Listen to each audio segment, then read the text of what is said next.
안녕하세요. 정보센터 989 안녕하세요. 정보센터 989 김동수입니다. 정보센터 989 세종 공론은 세종의 주요 이슈를 출연자가 브리핑하고 각자의 관점을 기준으로 이견을 좁혀보는 공동체 공론의 장이 되고자 합니다. 오늘 박희숙 특보님 함께 나오셨습니다. 안녕하세요. 네, 안녕하세요. 네, 김강훈 시의원님 함께 하셨습니다. 반갑습니다. 예, 안녕하세요. 네, 오늘 어떤 소식 가지고 오셨나요? 네, 오늘은 두 가지 소식을 접하겠습니다. 최민호 시장이 국회를 방문하셨네요. 네. 행정수도 완성 가속도에 관련된 내용하고 지금 오늘 참석하신 우리 김광훈 시의원님께서 이번에 기자회견을 하신 내용 네. 두 가지를 갖고 오늘 네. 전하겠습니다. 먼저 최민호 시장님께서 국회를 방문을 하셨는데요. 이번에 올라가셔서 김도읍 그 법사위원장 간사 네. 접견을 하고 오셨네요. 또 서삼석 예결위원장까지 지역구 의원 면담까지 하시면서 예. 종합체육시설 그리고 국비 지원 요청까지 해온 내용을 간략하게 말씀드리겠습니다. 네네. 네, 최민호 세종특별자치시장은 12일 국회를 찾아서 국회 세종의사당 건립을 위한 국회 규칙안의 조속한 통과를 촉구하고 시정 주요 현안 사업의 국비 반영을 건의했습니다. 김도읍 국회법제사법위원장과 정점식 소병철 법사위 간사 등을 만났고요. 국회 세종의사당 건립 관련에 대해서 국회 규칙안의 조속한 법제사법위원회 상정과 통과를 당부했습니다. 국회의사당 건립을 위한 국회 규칙안은 국회 운영 개선 소위에서 자문단까지 그리고 구성하여 면밀한 검토를 거쳐야 여야 만장일치로 통과됐고요. 지난달 30일에 운영위원회 전체 회의에서 이견 없이 가결 처리가 됐다는 소식입니다. 네. 또 이제 그 법사위 심사와 본회의 의결 절차만 남겨둔 상황이고요. 지역구 국회의원의 거듭된 촉구에 더해서 이번 최민호 시장의 행보로 국회 규칙안의 조속한 법사위 통과에 더욱 힘이 실릴 것으로 우리 모두 기대하고 있습니다. 국회 세종의사당은 수도권 일극 체제를 극복하고 전국 어디나 잘 사는 지방시대를 실현하기 위한 불가역적인 국정 과제라고 하였고요.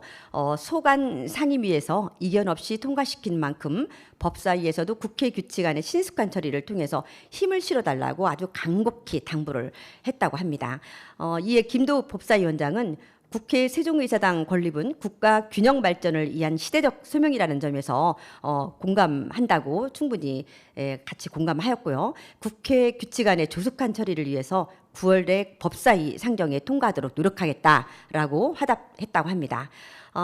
네, 이래서 세종지방법원과 행정법원 설치를 위한 법원 설치법과 행정소송법의 조속한 통과에도 힘써줄 것도 요청했고요.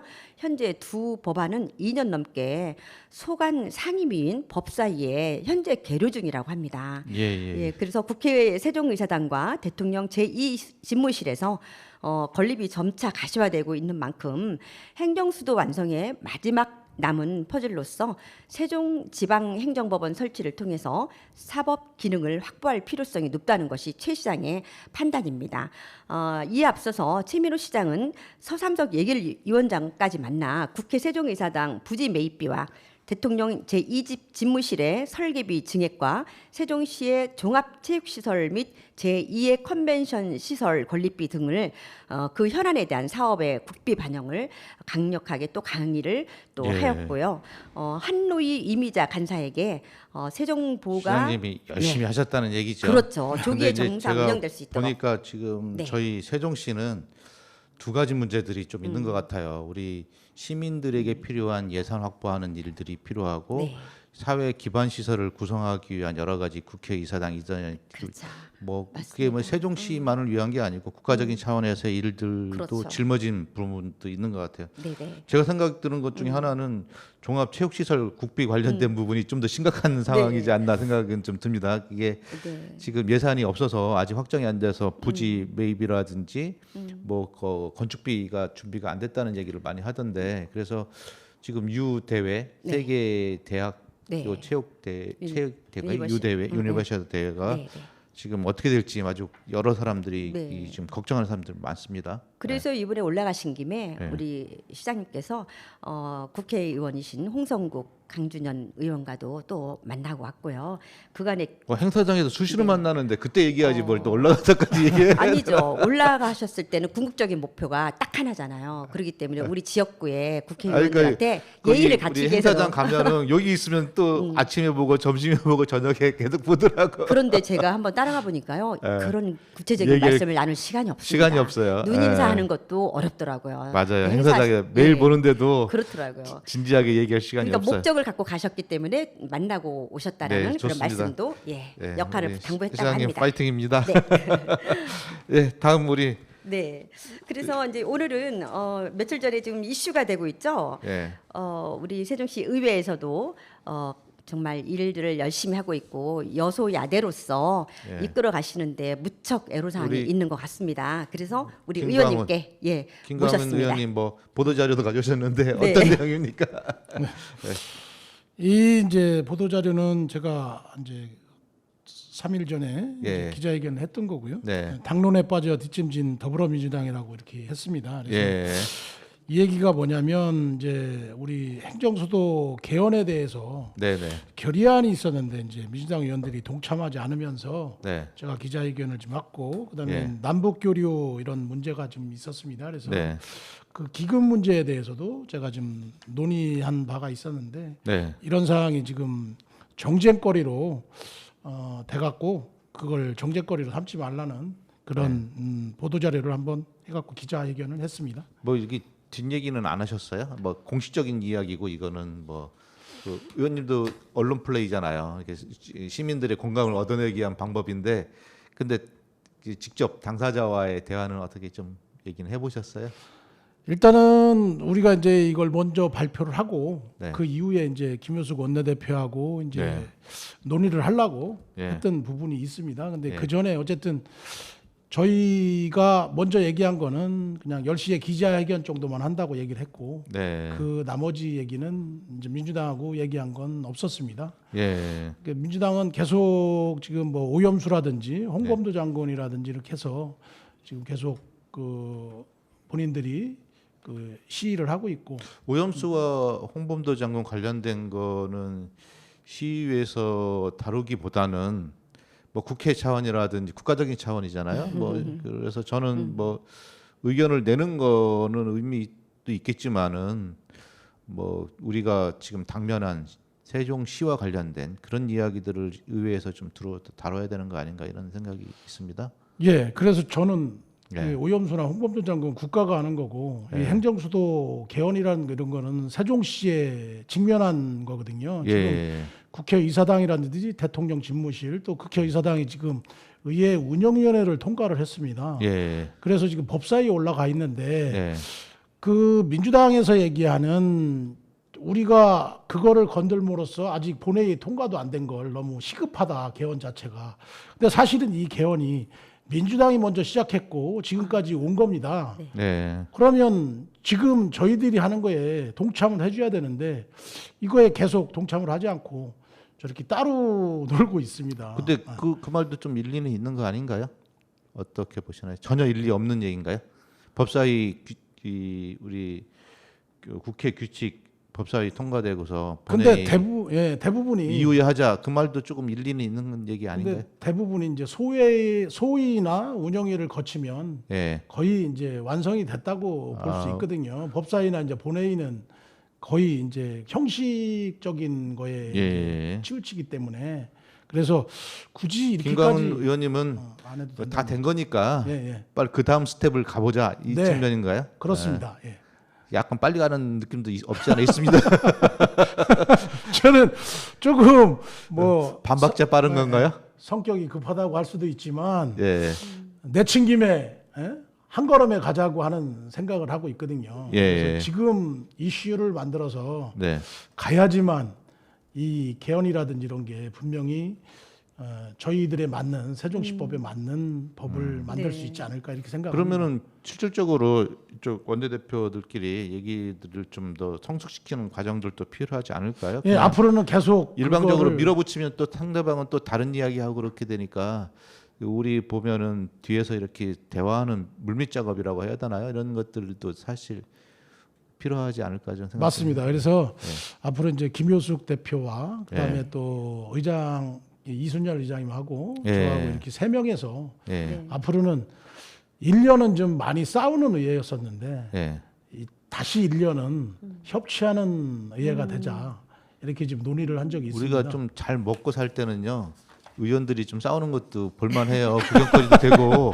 근데 좀 먹고 살기가 어려우면은 막 화가 나지. 예. 볼거리가 아니더라고요. 맞습니다. 예. 지금은 이제 민생이 사실 제일 중요할 때입니다. 예. 저희가 이제 망각하고 있는 게 뭐냐면 국가 공론화를 하지 말고 네네. 세종시에 따른 예. 세종 시민이 원하는 걸 저희는 해야 되거든요. 그렇죠. 예. 사실은 제가 이제 항상 외치고 있는 게 최민호 시장님, 뭐 최규진 아니 저 교육감님, 예. 그다음에 우리 20명의 시의원들도 마찬가지입니다.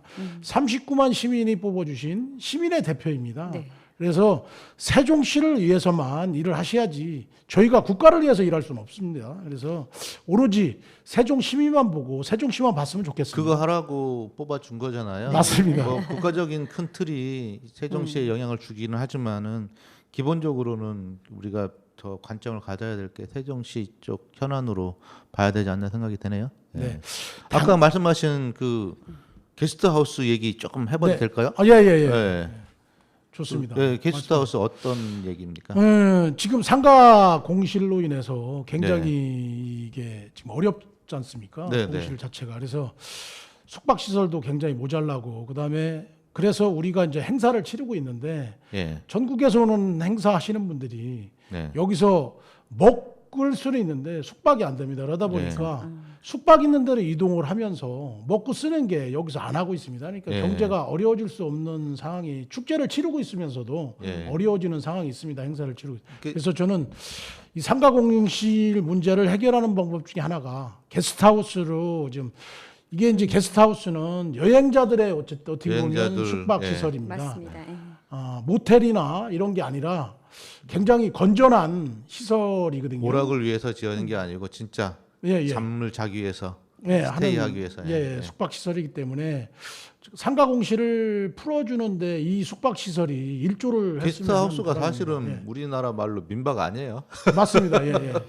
민박하면 굉장히 좀 좋아 보이는데 게스트하우스면 호텔 같아요. 또 이렇게 하고 이제 가격도 저렴하고 예. 일단은 뭐 2만 원, 3만 원에서 할 수. 그러면 이제 상가 공실이 문제가 좀 해결되고 또 상가 공실의 문제 해결을 하면서 일단 관리비라든지 이런 걸 못 내고 있지 않습니까? 그러면서 예. 경매로 많이 쏟아지고 있는데 그런 걸 좀 해결할 수 있고 그다음에 게스트하우스는 아시다시피 뭐 침대나 그 샤워 시설에 조금만 갖춰주면 예. 문제가 없는 거고 그다음에 그 건물에는 분명히 식당이 있기 때문에 먹고 그쵸. 그다음에 제가 볼 때 편의점 정도 하나만 1층에 자리 잡고 있으면 숙박 시설로 엄청 좋다고 네. 생각을 합니다. 그래서 한번 의원님 아까도 얘기했었는데 뭐 같이 공론을 좀 만들어내가는 그런 과정들을 좀 한번 해봤으면 하는 생각이에요. 저 방송에서도 같이 노력을 해드릴게요. 우리 네. 특보님 어떻게 보세요?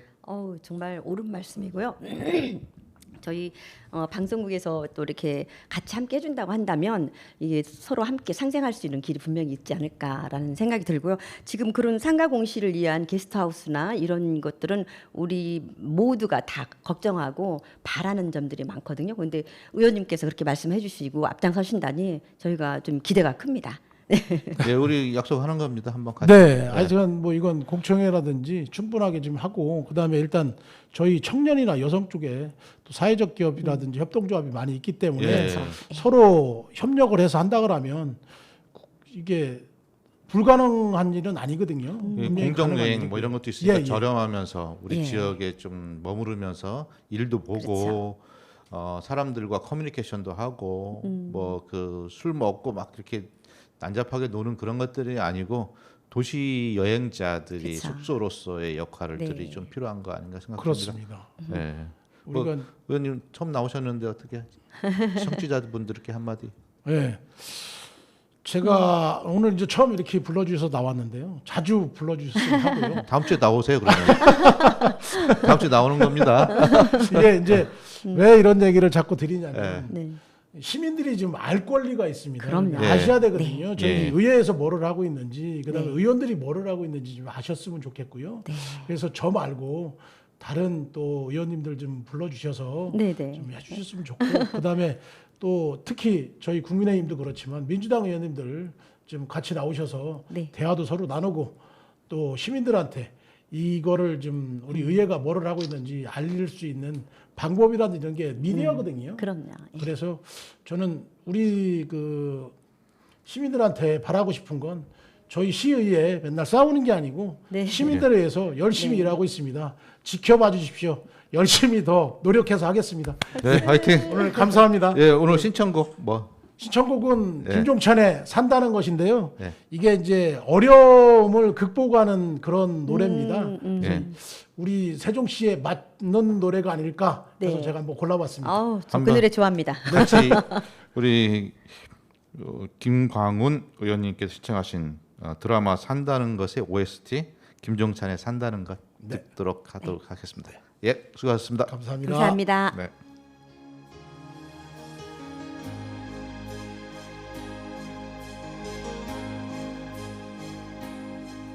어디로 가야 하나 멀기는 한 세월 단 하루를 살아도 마음 편하고 싶어 그래도 난 분명하지 않은 갈 길에 몸을 기댔어 날마다 난 태어나는 거였고 난 날마다 또 다른 꿈을 꾸었지 내 어깨 위로 짊어진 삶이 너무 무거워 지쳤다는 말조차 하기 힘들 때 다시 나의 창을 두드리는 그대가 있고 어둠을 가를 빛과 같았어 여기서가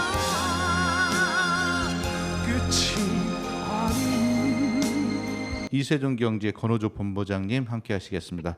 본부장님 안녕하세요. 네, 안녕하세요. 예, 오늘은 어떤 소식 가지고 오셨나요? 좀 세종시에 말도 많고 탈도 많았던 네. 북국립 어린이집 네. 부실급식이라든지 또 뭐 교사들과 학부모들이 이제 집단 퇴사하면서 네. 문제가 있었던 내용들에 대해서 얼마 전에 예, 예, 예. 감사위원회에서 예. 감사 결과가 나왔습니다.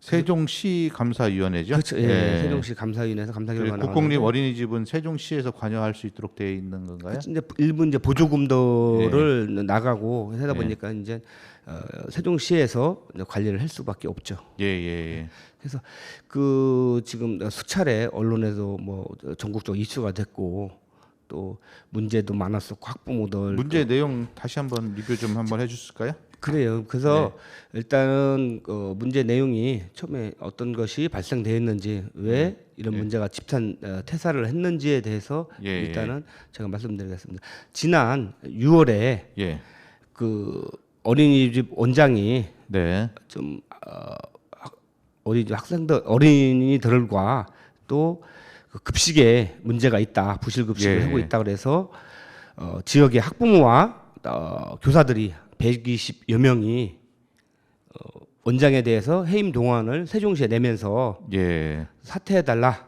네, 그리고 또 세종시장과 원장을 국가인권위원회에서 조사를 좀 해달라고 교사와 학부모들이 민원을 이제 접수하면서 이제 사건이 이제 발생하게 됐습니다. 예, 예. 그 이후에 뭐 세종시에서 감사도 하고, 네, 예, 그렇죠. 그래서 이제 그 내용들을 보면 대부분에 뭐냐면 뭐 고용승계, 뭐 근로계약서 작성이라든지, 네, 뭐 어린이집 운영을 잘 못하고 있다 원장이 예. 그거에 대해서 뭐 이제 감사를 해달라. 그런데 뭐 감사 결과는 뭐 별 문제 없다고 결론을 그렇죠. 했다는 뭐, 거예요? 잠시 말씀드릴 건데 예. 뭐 문제 없다, 혐의 없다 이렇게 나왔는데 네. 그 전에 이 어떤 내용들을 가지고선 학부모들이 이 얘기를 했냐면요. 예. 교사들하고 뭐 간식, 뭐 점심 이런 것들이 부실하게 배식이 되고 네. 그다음에 또 뭐 원장이 어린애들한테 모욕적인 뭐 옷차림이나 어떤 언행들이 사실 비하했다 이런 네. 것들을 막 폭탄 선언을 막 한 거죠 학부모와 네. 교사들이. 그래서 그 원장이 더 이상 근무를 못할 정도로 이렇게 심하게 했는데 결국은 이 사건을 이제 발생하면서 그 이슈가 된 게 뭐냐면 뭐 그 전에도 네. 여러 차례 이제 전국 이슈를 탄 것들이 뭐냐면 어린 아이들한테 급식이 부실하다 네. 그런 것들이 그 전부터 전국에서 이슈가 됐죠. 그래서 예. 이 어린이집도 처음에 이슈가 된 게 부실 급식이거든요. 예. 그래서 부실 급식 그래서 근데 이제 우리 보면은 집에서 먹는 음식하고 유치원이나 어린이집 그리고 학교에서 먹는 음식하고 그 소득 수준이라든지 생활하는 방식 가치에 따라서 굉장히 편차가 있다고 받아들일 수 있는 소지들이 있는 것 같긴 하더라고요. 그렇죠. 당연히 그러니까 있겠죠. 소득이 조금 이렇게 좀 친환경 제품 뭐 이런 그런 채식주의 소비 성향 뭐 이런 것들이 가지신 분들이 볼 때는 학교 급식이 좀 문제가 있다고 생각할 수도 있고 어떤 경우는 도시락을 싸가는 경우도 있더라고요 학생들 중에. 그래서 보면 이게 그냥 하루아침에 그냥 급식이 나가는 게 아니라 예. 한 달 전, 두 달 전에 급식표를 작성해요. 예. 어떤 그 기준에 맞게끔 네네. 영양 섭취라든지 양이라든지 예. 어떤 뭐 칼로리, 뭐 예. 지방 이런 것들을 영양사나 조리사님들이 그거를 해서 그 시에 네. 검사를 받아요. 우리는 이번 달에는 이런 식으로 급식이 나갑니다. 예. 그래서 미리 그거에 대해서 급식표를 만들어서 보고를 해줘 사실은. 그래서 네네. 그거를 가지고선 이제 그날 이제 반찬과 이제 급식을 제공하는 거죠. 예. 그래서 결국은 이제 이런 일들이 발생하면서 왜 이슈가 됐냐? 사실은 이제 저희도 이제 기자 생활을 하고 있지만 예. 저희가 얘기하고 싶었던 건 뭐냐면 이거를 언론들이 사실 오보를 하면서 사실은 불거졌다고 저는 그럼 이렇게 본부장님 보고 있는데. 보시기에는 취재 기자로서 예. 현장에서 지금 보면은 법적으로는 큰 혐의 없음으로 이렇게 다 이렇게 나오고 있어요. 그렇죠. 예. 그게 또 짬짬이 같은 상황인 건지 아니면 실제로 학부모들이 좀 더 무리했다고 생각이 드시는 건지 어느 쪽에 뭐 관점들이 좀 생긴 게 있을까요? 실질적으로 보면 지금 감사위원회에서 발표한 내용이나 예. 아직 전체적인 공개는 안 했어요, 사실은. 예. 근데 지금 학부모나 교사들이 고소한 여러 가지 혐의들이 전부 다 이제 무혐의로 밝혀졌고 예. 문제가 없다고 다 밝혀졌어요. 예. 뭐 지금 아까 말한 급식뿐 아니라 아동 학대를 하고 있다 원장이, 그다음에 근로기준법을 뭐 위반하고 있다. 뭐 예. 여러 가지 사항들에서 전부 다 무혐의 처벌을 받고 감사위원회에서도 아무 문제가 없다고 하는 걸 보면 근데 이 문제는 참 여기 안에 깊숙이 들어가 보지 않으면은 판단하기가 사실상 굉장히 어려운 부분이 좀 그렇죠. 있더라고요. 예. 그 얘기로 저희가 이제 다른 언론이나 이런 데 비교해 보면은 학생 인권과 관련된 소송이 굉장히 많이 발생하고 있는데 네, 맞습니다. 예. 그 소송의 99%인가요?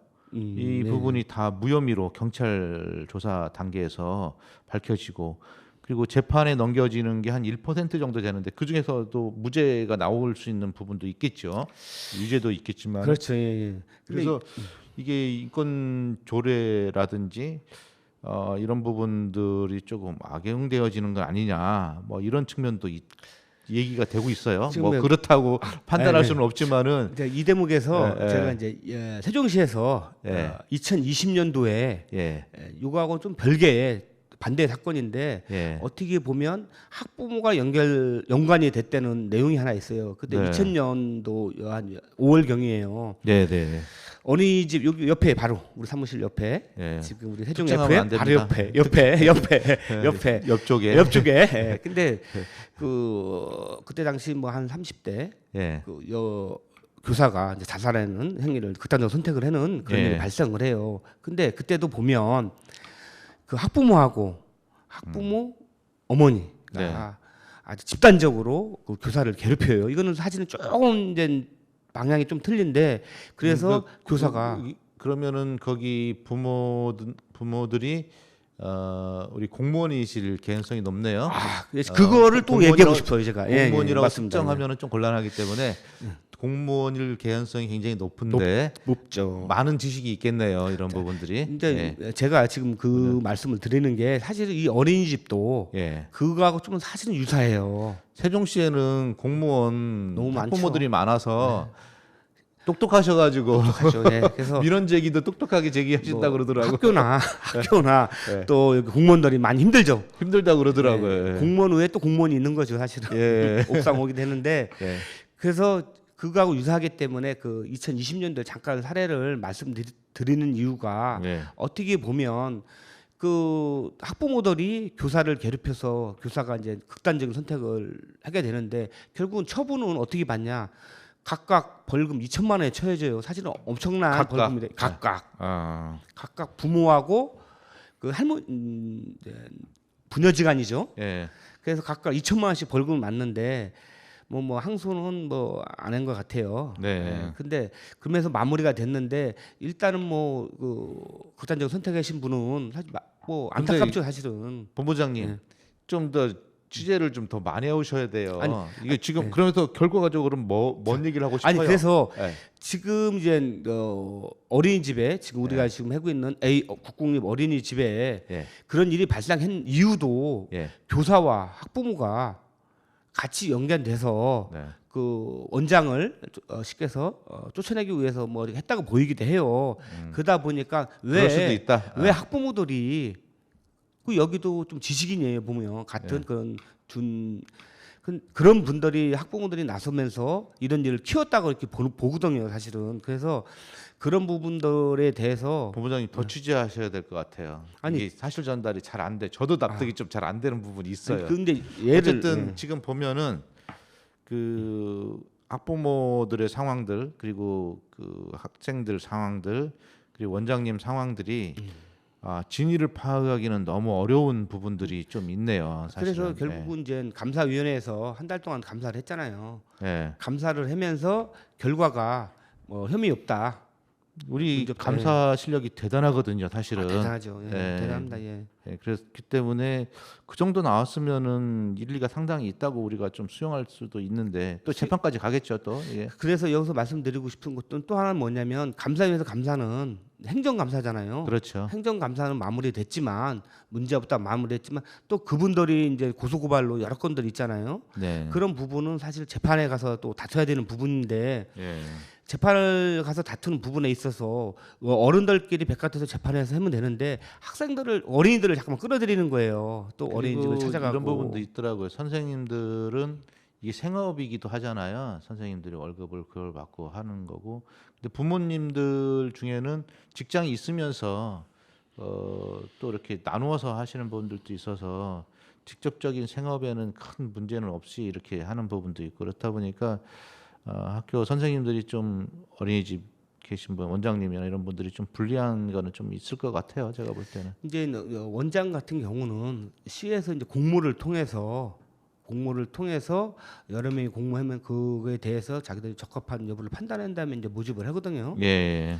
그런데 이제 여기에서 대부분 그 국공립이든 민간 어린이집이든 보조금이 상당히 시에서 많이 나가는 편이에요. 네. 그러다 보니까 시에서 뭐 철두철미하게 관리를 해야겠지만 요번 같이 이런 그 어린이집 국공립 어린이집 이런 사태를 봤을 때 교사하고 학부모들이 집단적으로 퇴사를 하면서 또 민원을 제기하면서 이런 일들이 전국에 사실은 뭐 그렇게 많지는 않을 거라고 보여요. 본부장님은 약간 그 원장님 쪽에 무혐의 나온 쪽에 손을 좀 들어주는 편이 좀 있으신 거네요. 네, 제가 이제 취재를 사실 이제 해서 한 7-8번 기사를 썼습니다. 이게 대해서. 네. 그 쓰면서 어떤 거를 느꼈냐면 왜 이런 일이 처음에 발생했냐가 제일 중요하잖아요. 예. 그때 보면 사실 저희도 이제 언론을 이렇게 하고 있지만 언론에서 직접 취재를 와서 시간이 다 됐어요. 한 말씀만 더 드리겠습니다. 직접 취재를 와서 취재를 하거나 했으면 아마 이런 일은 거의 없었을 거라고 보여요. 근데 언론 보도를 제가 이제 검토를 해보니까 이 지역 기자들이 거의 처음에 쓴 사람들이 거의 없어요. 이 지역에 아 여기 현장에 취재를 하지 않는 사람들이 기사를 썼다. 그렇죠. 예. 예. 서울 쪽, 경기 쪽에 있는 그쪽에서 언론사들이 보도를 많이 했고요. 예. 똑같은 내용으로 토시 하나 안 틀리고 보도를 했고 또 그래서 릴레이 보도를 했네요. 그렇죠. 예. 그래서 그거를 의문을 갖고 저희가 취재를 하면서 보니까 왜 지역 언론사들이 보도를 안 했을까? 또 그 그러면은 이유하고 예. 그 본부장님 의견은 원장이 다소 억울한 면이 좀 사실관계에서 좀 그 과도하게 포장된 언론 플레이가 좀 있는 것 같다. 이렇게 현장을 돌아다니신 결론은 그렇게 그렇죠. 보시는 그거에 거죠? 대해서 같은 언론에 있어 마음이 좀 아프고요. 예. 어떻게 됐건 간에 한 달 동안 우리 감사위원회에서 감사 결과를 겸허히 수용해야 되지 않겠느냐. 그래서 예. 하루빨리 그 감사원의 결정을 가지고 시나 학부모, 교사 좀 더 또, 따뜻한 마음으로 서로를 바라볼 수 있는 시간이 되었으면 하겠습니다.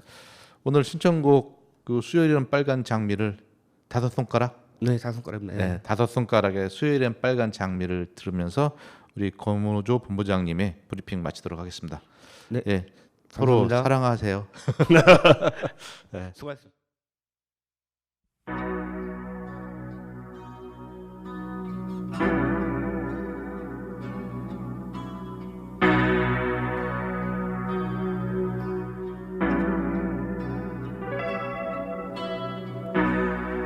수요일에는 빨간 장미를 그녀에게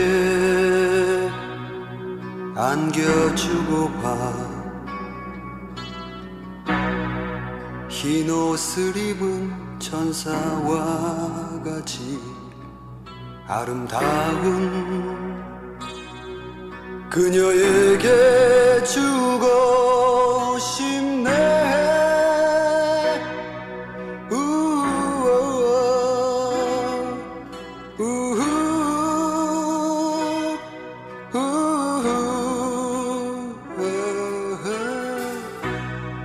슬퍼 보이는 오늘 밤에는 아름다운 꿈을 주고 봐. 깊은 밤에도 잠 못 이루던 내 마음을 그녀에게 주고 싶네. 한 송이는 어떨까? 왠지 외로워 보이겠지. 한 다발은 어떨까? 왠지 무거워 보일 거야. 시린 그대 눈물 씻어주고픈 수요일엔 빨간 장미를 슬픈 영화에서처럼 비 내리는 거리에서 무거운 코트깃을 올려 세우며 비 오는 수요일엔 빨간 장미를. 세종 지역, 충청 지역의 정가 소식을 나누는 조관식 박사님과 김동석 박사님 함께하셨습니다. 안녕하세요. 안녕하세요. 네, 안녕하세요. 예, 오늘도 조관식 박사님은 한 개, 네. 우리 김동석 박사님은 여러 개 이렇게 준비 아이템을 가져오셨어요. 먼저 한 개인 우리 조관식 박사님 이야기 들어보도록 하겠습니다. 네. 네. 지금 우리나라의 그 문제점 중에 하나가 이제 저출산 문제거든요. 예. 국가에서도 거대 담론 중에 하나로 우리나라뿐만 아니라 전 취급하고 있는데 세계적으로 그렇죠. 그렇습니다. 근데 우리나라가 지금 처한 문제 중에 하나가 지난해 그 통계청에서 9월에 발표한 자료를 보면요. 예. 2070년이 되면 지난해 인구가 5,100만이었는데 3,800만으로 줄어든다는 거예요. 예. 근데 이게 단순히 그 우리나라 전체의 문제뿐이 아니라 세종시에도 문제가 있죠. 예. 세종시 같은 경우 2015년부터 시작해서 계속 우리가 그 출산율이 1위였어요. 네. 네, 근데 2021년에는 1.28명에서 지난해 같은 경우는 1.12명으로 줄어들었다가 예. 올해 2분기만 보더라도 0.94명으로 또 줄었습니다. 예. 그래서 이쯤에서는 그 허경영 씨를 한번 불러 세워야 되지 않을까 싶은 생각이 들어요. 왜 네. 갑자기 허경영이 나타납니까? 허경영 씨 같은 경우 그 전에 그 대통령 출마하면서 던진 그 화두 중에 하나가 예. 이게 출산율을 높여야 되는데 그러려면 애 하나 낳을 때마다 1억씩 주겠다. 예. 이런 얘기가 있었거든요. 근데 실질적으로 이제 그런 시점이 오지 않았나 싶은 생각이 듭니다. 예. 우리가 그 2006년부터 저출산 대책을 위해서 그 정부 예산을 쓴 것이 323조 5천억을 썼거든요. 예. 그럼에도 불구하고 계속 인구가 지금 절벽으로 가까운 수준까지 내려가고 있어요. 그러면은 이것을 어떻게 해야 될 것이냐는 거죠. 아니, 중앙 정부는 별 관심 없는 것 같은데 이게. 이게 조 박사님 소속돼 있는 국힘당에서 뭐 움직임이 하나도 없던데. 그렇지 않습니다. 그렇지 않고요. 조 박사님만 관심 가진 것 같아요. 아니 그 대통령 직속기관으로 저출산위원회도 아니, 마련이 돼 있잖아요. 조직은 있는 게 중요한 게 네. 아니고 뭐 행동이 있어야 돼. 예산. 제가 누구한테 그런 얘기를 했는데 네. 얼마나 하고 싶은지의 마음의 정도는 예산이 얼마가 편성돼 있느냐에 따라서 그게 하고 싶은 정도이다. 어르신 저렇게 보면 지적이에요. 내가 네. 얼마나 직원들에게 유능하다고 생각하냐 급여를 얼마를 주느냐에 따라서 맞습니다. 그거에 따라서 된다는데 별로 편성이 안 되는 것 같아요. 그래서 어쨌든 애라면 한 100만 원씩 1000만 원씩 줘봐요. 다 낳죠. 그러니까 이게 기본적으로 이제 낳지 않는 원인들이 쭉 있단 말이죠. 보면 우선적으로 뭐 집도 없고. 그리고 벌이도 시원찮고 또 애들을 키울 수 있는 환경도 제대로. 제가 볼 때는 갖춰져 너무 있고. 거대하게 하면 힘들고요. 네. 당장의 눈앞에서 애 낳으면 1000만 원 준다. 그러면 바로 애 낳을 거예요. 이거 1,000만 원 갖고는 안 될 것 같아요. 일단 낳는다면은 나는 거죠. 그 그러니까 다음에 아까 얘기했듯이 너무 머리를 많이 쓰면요. 한 1억씩 줘야 될 것 같아. 1억? 한 1억은 명당. 너무 크잖아요. 1억도 나진 않을 거예요. 아니 1억은 1000만 원만 줘도 일단은 나아요. 근데 아니, 이제 그다음 후속 왜냐면요. 대책들이 지금 이게 애를 낳아서 대학까지 졸업시킬 때 들어가는 돈이 얼마쯤 된다고 생각하세요? 아니 그 머리를 너무 계산하면 안 된다. 그런 계산법을 아이들한테 가르쳐 주면 안 돼요. 그러니까 이게 생각을 하라고 너무 하면 우리가 보셨지만은 언제 그렇게 다 계획대로 된 적이 있으며 언제 그렇게 살아오셨어요. 물론 열심히 그런 살다 점이- 보니까 네. 여기까지 도달했다고. 그런 점이 어른들 있죠. 다 그런 얘기 하던데. 네, 그런데 애를 낳아서 그 대학까지 졸업하는 때 들어가는 돈이 대략 3억 897만 원으로 통계가 나와 있어요. 그러면 그 돈까지는 최소한 국가에서 책임을 져줘야 애를 낳을 수 있지 않을까 이런 생각이 듭니다.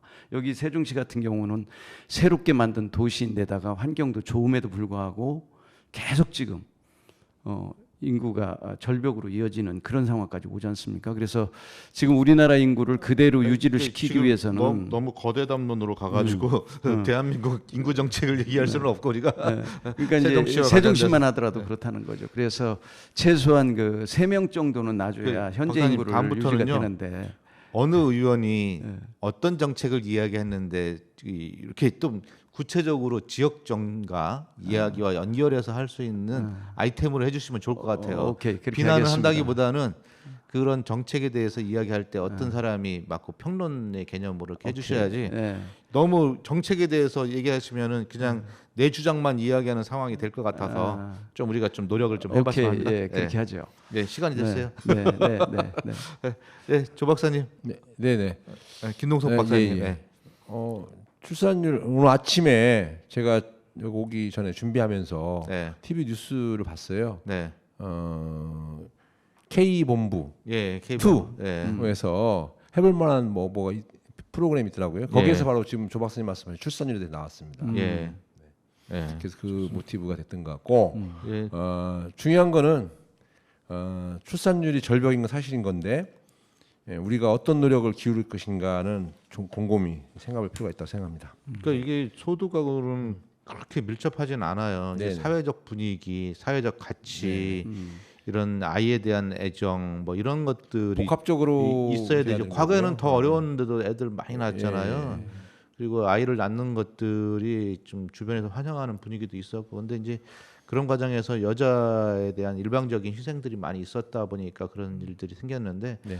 좀 더 이렇게 사회적으로 분담을 해가면서 우리가 키운다면은 좋은 일들이 생기지 네. 않을까 하는 고민이 많이 해결되면 돈하고 저는 그렇게 밀접하다고 보지는 않고 돈도 돈이지만은 사회적 가치, 사람에 대한 삶의 어떤 척도 뭐 이런 것들이 더 많은 문화적인 측면 이게 더 크지 않을까 네, 이건 좀 생각됩니다. 심도 있게 좀 볼 필요가 예, 있네요. 너무 큰 얘기를 했어요. 네, 네. 화두가 네. 커요. 예. 예. 김 박사님 오늘 네, 세종시 숙박시설 논란 뭐 어떤 겁니까? 네, 이거 몇 번 준비했었는데 네. 이렇게 이번에 또 이렇게 한번 말씀드리고 싶습니다. 예.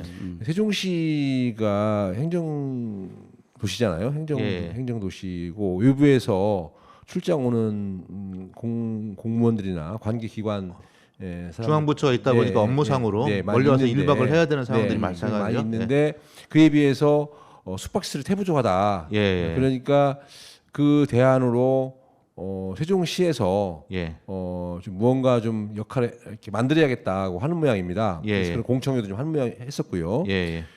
그런데 지금 세종시의 숙박시설이 말하자면 호텔이나 호텔급 예. 레지던스 호텔급의 숙박시설이 큰 게 없어요.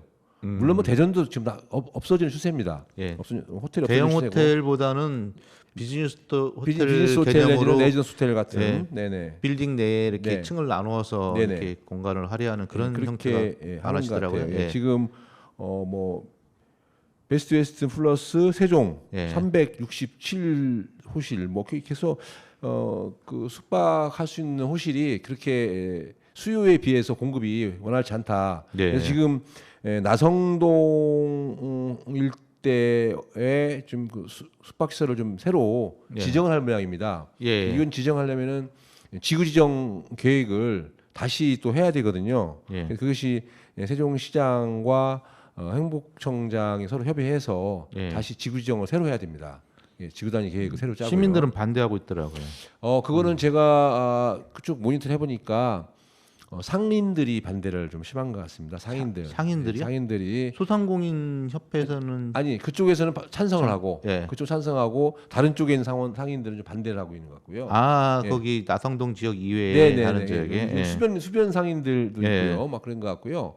그 다음에 주민들은 극구 반대하고 있고요. 결사 예. 반대입니다. 주민들은 예컨대 모텔촌이 되지 않겠느냐 예. 그래서 그 결사 반대를 하고 있는 모양입니다. 근데 어쨌든 이 부분은 좀 잘 슬기롭게 협의를 해서 숙박시설도 부족하고 컨벤션 시설도 부족한 건 사실인 것 같습니다. 세종이. 예. 그래서 잘 심도 있는 논의를 하고 갈등들을 잘 해소해서 추진했으면 좋겠다는 말씀드리겠습니다. 예, 대전 중구 황운하 의원 예. 검찰 네네. 구형이 있었는데 네네. 어떤 내용입니까? 며칠 전에 있었죠. 그 황운하 의원이 검찰의 구형을 받았어요. 예. 꽤 오랜 시간 동안 수사를 받고 예. 했었는데 검찰에서 이번에 이제 구형을 했죠. 예. 상당히 크게 했습니다. 실형을 했는데 선거법인가요? 아닙니다. 아니, 선거법도 있고 예. 그 다음에 이제 직무 제가 죄송합니다. 이게 예. 자료를 제가 한 번 더 보고 말씀드리겠습니다. 왜냐하면 정확히 해야 되기 때문에. 그렇죠. 이게 신상과 관련된 부분들이 네네. 많아서 네네. 그러니까 울산 경찰청장에 재직할 당시에 예. 그 당시 울산 시장이 김기현 예, 그렇죠. 시장이었고요. 수사 관련돼서 네네. 그 형제간의 어떤 그 문제 때문에 수사를 청와대 하명 수사를 했다. 그렇게 됐고 그거를 지난 시장이었던 그 송철호 예, 그 전 시장. 민주당 소속이었죠. 예. 시장의 당선을 위해서 그렇게 했다는 취지로 공직선거법 위반 혐의로 징역 4년과 직권남용 위반 혐의로 징역 1년 및 자격정지를 구형을 받았습니다. 예. 이게 사실은 약 한 3년 동안 계속 끌어왔던 거거든요. 예. 끌어왔고 지금 상태로라면 11월 정도에 1심이 이게 판결이 나오지 않겠냐. 되면은 선거 출마기에 굉장히 어려운 상황이 되겠네요. 그럴 개연성이 어렵죠. 큽니다. 예, 그럴 이런 개연성이 큽니다. 재판 중인 상황에서 네네. 1심이 확정이 되고 그러면은 이게 공천 주기도 어려울 수 있는 상황들이 될 것 같고. 네, 민주당의 공천 시스템은 경선인데 기본적으로 경선에서 상당히 오점으로 나올 수가 있고요. 그다음에 진짜 사법 리스크네요. 예, 상당히 좀 어려운 상황이 올 수가 있을 것 같습니다. 예, 그렇고요. 21대 총선 후보는 요 얘기는 어떤? 이 문제는 뭐 우리 옆에 조관식 박사님도 계셔서 좀 상당히 말씀드리기 좀 어려운데요. 민주당만 말씀을 드리죠. 네, 좋아요. 괜히 뭐 여기 해서 지금 현재 세종시의 선거구가 가불로 나눠 있습니다. 그렇죠. 두 석이 있는데 그 중에 한 석이 홍성구 의원 그리고 강준현 의원인데 지금 만만치 않게 도전자들이 있는 모양입니다. 네, 조상호 의원도 조상호 전 부시장, 조상호 전 부시장도 출마한다는 그런 얘기가 있고요. 뭐 열심히 준비는 하시더라고요. 예, 준비하면 다 할 수 있죠. 준비는 하고 있고 겉으로 이야기는 안 하더라고요. 준비하면 여러분이 할 수 있는 거니까 예. 그건 뭐 괜찮은데 어쨌든 뭐 여러분들이 이렇게 참여할 모양입니다, 여러분들이. 예. 네네. 흥행에 성공하겠네요.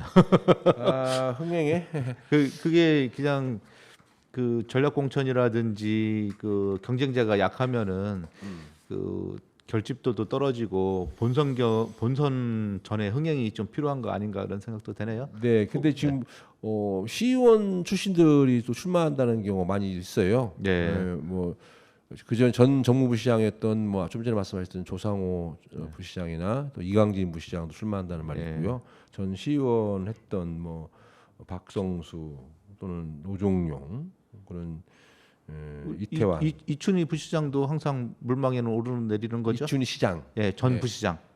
전 시장. 예, 전 시장. 예. 시장인데 본인이 시장을 안 한다고 했으니까 예. 네, 그러면 국회의원을 안 한단 말은 아니기 때문에 예. 가능성이 있을 수가 있죠. 예. 그런 상황인데. 다음은 어떤 말씀을 드릴까요? 이 대전시 초등학교 선생님 뭐 이야기 예, 상당히 그 또 안타까운 일이 벌어졌죠. 서희초등학교 선생님 사실은 이게 그런 여파가 계속 번져요. 네, 전국적으로 계속 확산되는 것 같아요. 예. 베르베르 효과라고 하는데 계속 이렇게 번지게 돼 있습니다. 이게 동병상련이죠. 예. 같은 마음과 같은 상황을 겪고 있는데 꾹꾹 참고 잘 이겨내고 있는데 어떤 계기가 되면은 단추가 눌러지는 거죠. 예. 그래서 자꾸 나오는 것 같습니다. 매우 안타깝습니다. 그런데 지금 그 부분도 그 선생님은 끝까지 잘 견뎌왔던 것 같아요. 몇 년 동안.